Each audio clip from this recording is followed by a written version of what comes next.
Is there any possibility that these things could be us from the future? Okay, so the UFO phenomena is like us from the future? Yeah. I mean, okay, if you're going to give, let's see, could it be us from the future? A lot of people believe that, and I've recorded their beliefs in several of my publications. My belief, so my belief changes all the time. Right. So I never actually say what my belief is because it changes too much. Right. Right. And I'll always talk to another really brilliant person who's like, then changes my mind. And I'm like, oh yeah, I believe that. But I definitely have had my mind changed about time and us from the future. So my ideas of time, being there's no, because a lot of the people that I'm talking with now, they don't even have ideas that time, there's this linear progression, and they don't even speak that way, like the future and the past. They're now, their language is different. So that's changed the way I think about time. So maybe. I can't say yes or no to that. Is it us for the future? I don't know. I mean, if it is, why are they doing this? Like, why are they hurting us? Because some of them do. So, some people have burns and stuff, so they shouldn't be doing that. And that's part of what Gary's studying also, right? Yeah. Like the Havana syndrome style burns and brain damage. Yeah, I wouldn't think that would be us from the future. That's another thing that boggles my mind about the whole phenomenon, because like before I was introduced to you, to your work, I was like really deep into the idea that going back to Rua, Zimbabwe, and the proliferation and sightings of UFOs over nuclear bases during the Cold War, like there's a great map diagram that was done on James Fox's Phenomenon documentary that showed all the nuclear tests around the world in correlation with all the UFO sightings around the world and how they correspond so like perfectly. And then with the Rua, Zimbabwe thing, with like these creatures coming down and communicating with the young kids, the school children, and telling them technology is bad. That was one of the main things that those kids were getting like projected into their minds, like technology bad. That like these things were trying to protect us or protect our planet. So I was like I had this idea and this feeling that this is all good. But after looking into your research, it seems that they're not all good. There's some that are good and there's some that are evil, right? Like, or is these people that are getting damaged, or are they getting hurt on accident? Yeah, I think Gary's of the opinion that they're getting hurt on accident. He could have changed his opinion since I last talked to him about that, but he thinks that it's like collateral damage, maybe. Right. However, as many good experiences that I've heard, and I've now heard many, like thousands, I've heard as many bad experiences.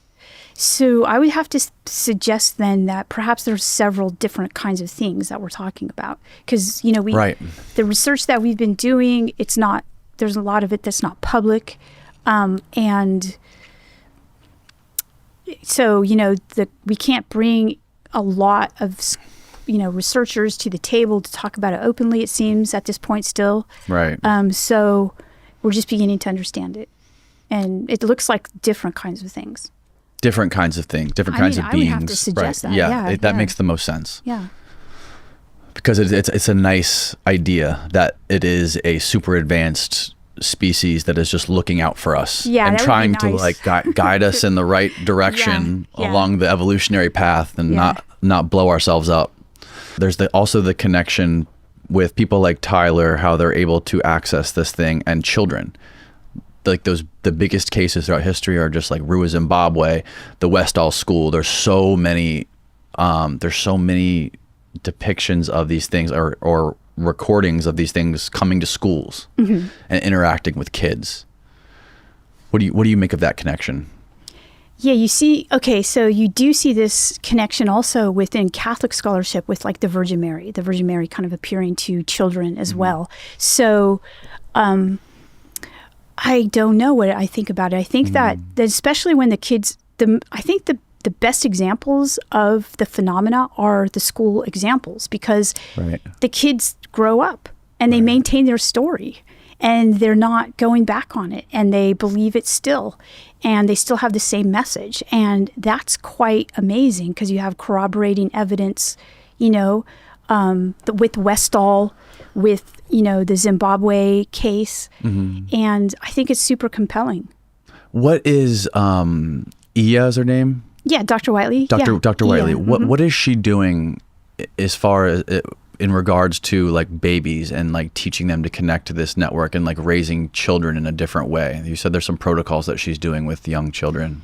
Yeah, she's developed a program for infants, basically, because it's at that point that they're developing, their neurons are connecting in order to create an infrastructure in their brains to identify different languages. And she has identified a language. She calls it an earth language.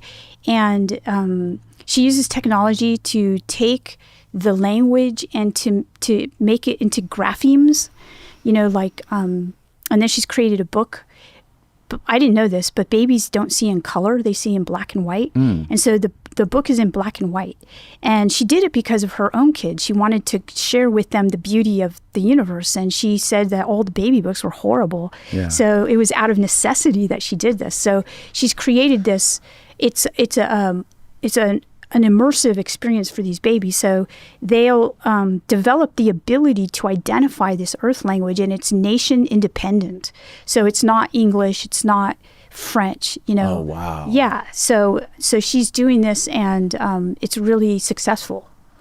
That's interesting. Is this something you can buy, this book? Or is this something that's linked? Oh, really? Yeah, it's on Amazon. I think you can put Earth language in and it'll come up. And she's working with parents and babies, and she's doing this. That's really interesting. Yeah, because it's close to what Michio Kaku talks about with when he talks to type 1, type 2, type 3 civilizations. How right now we're a type 0 civilization, and in order to become a type 1 civilization, we have to become a planetary species, which is it's like all connected instead of like divided by nations, that we're all like together and not warring against each other and having a one world language. I mean, we already have like an internet, right? That's kind of like we're on our way. We're on the path to having like an earth language, but that's fascinating hearing that. Yeah. It's a really cool program.